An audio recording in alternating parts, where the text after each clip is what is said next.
CJ, I appreciate you coming to do a Philadelphia Connection interview. Just a couple questions for you. Before we get into the Jason stuff, we'll do Highway to Hell.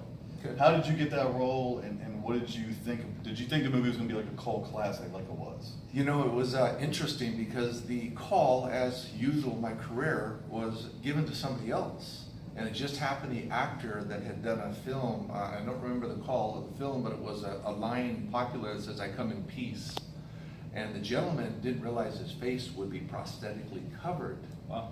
Okay. So going back to that, Steve Johnson, who did all the special effects for it, had already done $100,000 worth of prosthetics. So they had to find a physical structure, but also a facial structure for that to go out. And you know, my good friend Kane Hodder and I both went out for that part. And just by default, to be fair, our faces are a little different structurally. So you're saying you're more handsome? Well, I didn't say that. Mine's Okay. more oval and Kane's is more square. And I fit into the prosthetics Okay. better and got the job. And you know, like I always say about Friday the 13th Part 6, when they called me back, the rest was history. So I actually walked into the part unknowing what they were looking for, and that the actor who had been given the part, once found out about the prosthetics and they would not see his face, stepped out. Wow.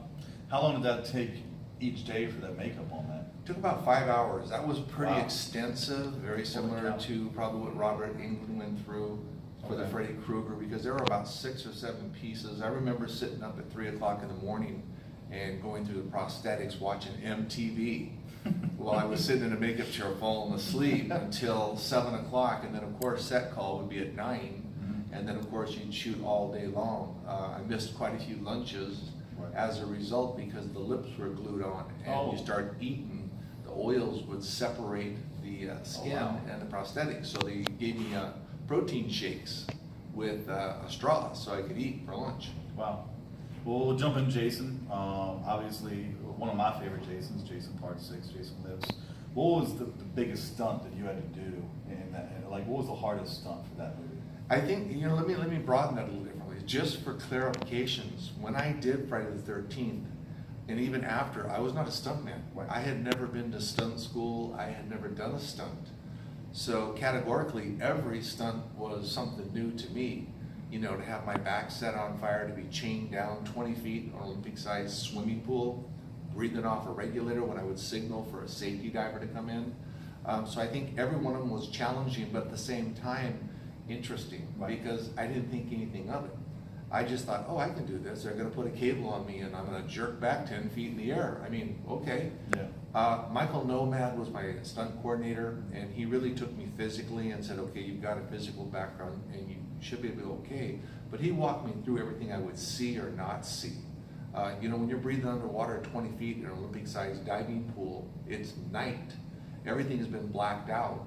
You can't see. You got one eye. I mean, if you think about that. So there's nothing out there but darkness, and I could hear the camera clicking through frames, and my job was just to fight as long as I could, and then signal for air. Divers would come in and stick a regulator right in my mouth. I'd get some air and go back to work. Wow. Every 3 or 4 shots, I'd go to the surface and look on the camera from inside the pool, you know, put my hands up and looking at the camera, and a monitor to see how it looked, and then I'd be given direction by Tom McLaughlin and sent back down, and they'd chain you back up. Holy cow. And how long did that one scene take to get right and correct? How many times did you have? We shot it all night. So we Wow. stayed all night in the pool. At one point, I think early in the morning hours, they finally said, you know, the safety divers are wearing, you know, diving suits, and they're cold, and you're just in a, you know, regular wardrobe. You've got to be cold. Well, by that time, you're numb. Right. Plus, like I said, you know, I'm thinking my adrenaline and I'm going. It didn't really faze me. Now, I will be honest, once I got out and got into the shower and stood there for about 2 hours to unfreeze my body, I realized how cold I was. But momentum, you know, the endorphins are going, the adrenaline, it's like any other thing. Right. I got it. One last question. Obviously, you did 2 iconic horror movies. Are you a horror fan? And if you are a horror fan, what would be your favorite movie that's set aside from the Jasons? Well, you know, I'm old school horror. I mean, I really appreciate Boris Karloff, Lon Chaney Jr., Lon Chaney, and the old 60s, the black and whites of the Mummy and Dracula and Frankenstein. And I think that's why I resonated to the Jason character, because I was an old fan of those type. And you know what, of all the Jasons, I really feel special. Part 6 was kind of in the center of the series. Mhm.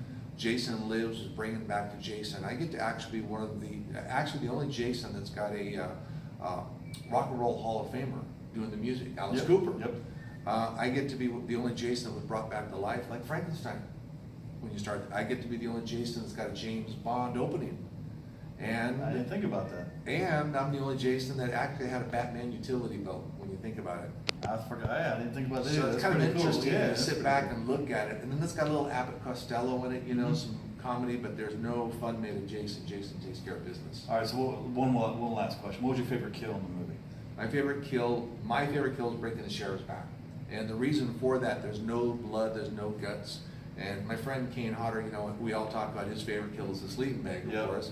But it's the same conceptual idea. There's force and breakage, and you don't get to see blood and guts, but you can just envision the amount of power it takes to, you know, bend somebody over, break Yeah. their back, and hear their muscles just contract and the bones break. Very similar to the sleeping bag that Kane does. Yeah, we've talked about that before. Yeah. But CJ, it was great. Let's go do My the pleasure. signing and appreciate it. Thank you.